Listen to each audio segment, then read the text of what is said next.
Isang nakakagulat na pangyayari ang naganap sa China na may kaugnayan sa Federasyon ng Rusya. Si Li Shangfu, dating ministro ng depensa ng China noong 2023, ay dati ring mataas na opisyal sa Central Military Commission at People's Liberation Army ng China. At siya rin ang nagtatag ng napakalapit na ugnayang militar sa mga Ruso. Sa huli, siya ay nahatulan ng kamatayan dahil sa kasong korupsyon.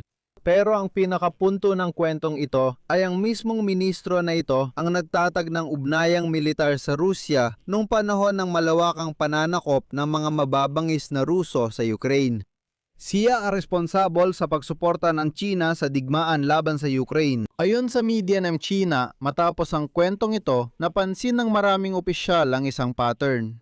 Ang mga nakatrabaho sa mga Ruso sa kahit anong paraan ay tumatanggap ng pinakamabigat na parusa. At heto ang balita para sa inyo. Isa pang general ng hukbong China na aktibong bumibisita sa Rusya, nakipagkita kay Putin at nakipagkasundo tungkol sa pagpapaunlad ng ugnayang militar ay natulan din ng kamatayan.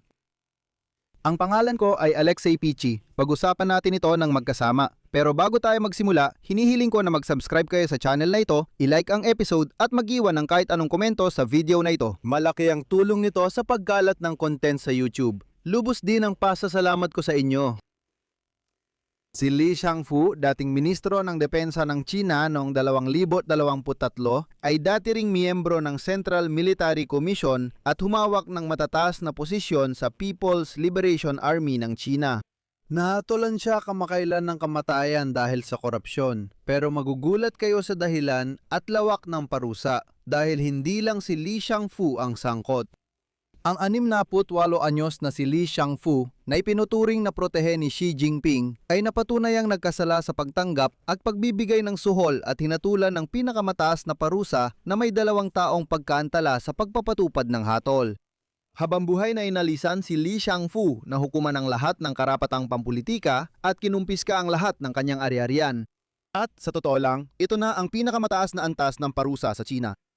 Paalala lang, si Li Shangfu ay naging ministro ng depensa ng China noong Marso 2023 at nanatili lamang siya sa pwesto ng 7 buwan. Pero ang pinakakapanapanabik ay nagsimula nung taglagas ng parehong taon dahil noon siya nawala sa publiko matapos ang kanyang pagbisita sa Rusya at pagkatapos ay nalaman ng general ay iniimbestigahan. Ang punto ay ang mismong pagbisita niya sa Rusya ang naging mitsa ng pagsisimula ng investigasyong ito laban sa kanya. Dati, direktor si Li Shangfu ng Xichang Cosmodrome at naging pangalawang komandante ng puwersang pang-estratehikong suporta ng China at mula 2017 hanggang 2022 ay pinamunuan niya ang Departamento ng Paghahanda ng Tropa at Supply ng Sentral na Komisyong Militar ng China. Noong 2018 siya ang unang mataas na general ng militar ng China na pinatawan ng mga sanksyon ng Estados Unidos. Alam mo ba kung bakit? Dahil sa pakikilahok sa pagbili ng mga Rusong eroplanong pandigma na Su-35 at mga sistemang S-400, babalikan pa natin ang kwentong ito mamaya. Ayon sa mga source ng Financial Times na pamilyar sa datos ng American Intelligence, sinimulan umano ang kaso laban kay Li Shangfu sa China dahil sa paglabag kaugnay ng pagbili ng kagamitang militar mula Russia. Hinatulan ng kamatayan na may 2 taong palugit dahil sa korupsyon ang naunang general bago kay Li Shangfu, si General Wei Fenghe. Pinamunuan niya ang Ministeryo ng Depensa ng China mula 2018 hanggang 2023. Ang kahalili ni na Li Shangfu at Wei Fenghe, si General Dong Jun, na itinalaga bilang ministro ng depensa noong katapusan ng 2023 ay nasangkot din sa kaso ng korupsyon. Bago naging ministro, siya ang punong komandante ng hukbong dagat ng China at dati ring naglingkod sa mga pangunahing unit nito. Sa huli, ang mga kaso ng 3 magkasunod na ministro na ito ay naging bahagi ng malawakang imbestigasyon sa panunuhol sa hukbong mapagpalaya ng bayan ng China na nagresulta sa pagkawala ng mga pangunahing general ng China. Sa panahon ng paglilinis na pinasimula ni Xi Jinping mula sa 6 na miyembro ng Sentral na Komisyong Militar ng China na siyang pinakamataas na organo militar ng Communist Party ng China, isa na lang ang natira sa pwesto. At mula sa hindi bababa sa 30 general at admiral na namuno sa iba't ibang sangay ng hukbo, mga teatro ng digmaan at iba pa, 7 na lang ang natira. Ang iba ay pinagretiro o nawala, kabilang na ang marami sa mga itinalaga bilang kanilang kapalit. Noong tag-init ng 2024, sina Wei Fenghe at Li Shangfu ay tinanggal sa Partido Komunista ng China at inalisa ng kanilang ranggong general. Sa China, ang mga hatol na kamatayan na naantala ang pagsasakatuparan ay kadalasang pinapalitan ng habambuhay na pagkakakulong na walang karapatang mapatawad. Dito, mahalagang ikwento ang bagay na interesante at nakakatuwa. Si Li Shangfu ay naging simbolo ng alyansang militar ng Russia at China bago pa man siya naging pinuno ng kagawaran ng tanggulan.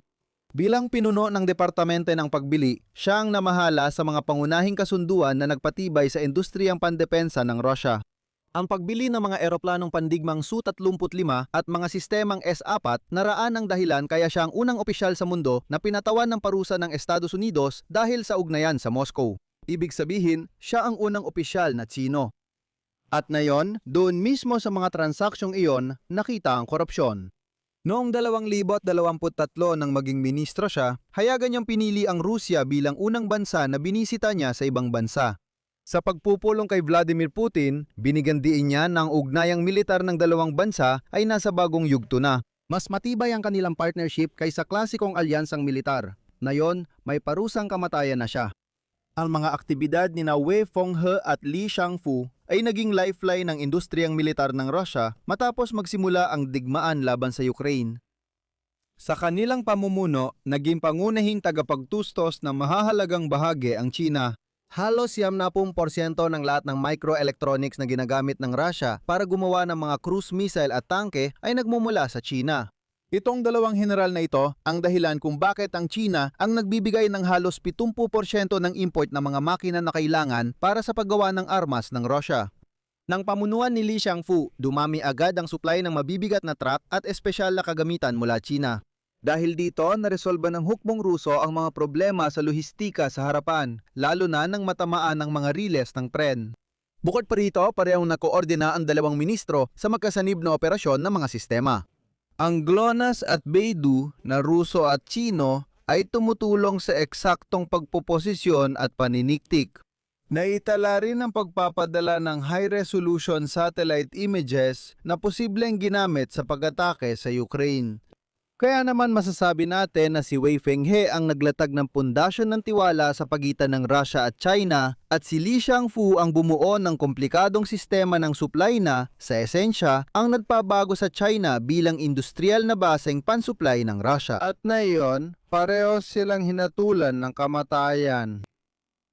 Dito ko ilalagay ang tatlong tuldok. Ibahagi ninyo ang inyong opinion at mga konklusyon sa mga komento sa ilalim ng episode na ito. Mag-subscribe sa channel, pindutin ang kampanilya at huwag kalimutang mag-like. Kung susuportahan ninyo ang YouTube channel na ito, lubos ako magpapasalamat. Magagawa ninyo ito sa pamamagitan ng kahit anong donasyon gamit ang mga link at detalye na nasa deskripsyon ng video na ito. Pumili ng pinaka-komportableng paraan para sa inyo. Salamat sa suporta. Pwede ring i-scan ang QR code sa inyong screen. Ito ang pinakamadaling paraan para suportahan ang channel na ito. Mag-subscribe din kayo sa Telegram channel kong Pechi News. Nasa video description ang link. Iyon lang, ingatan ninyo ang inyong sarili. Paalam sa lahat.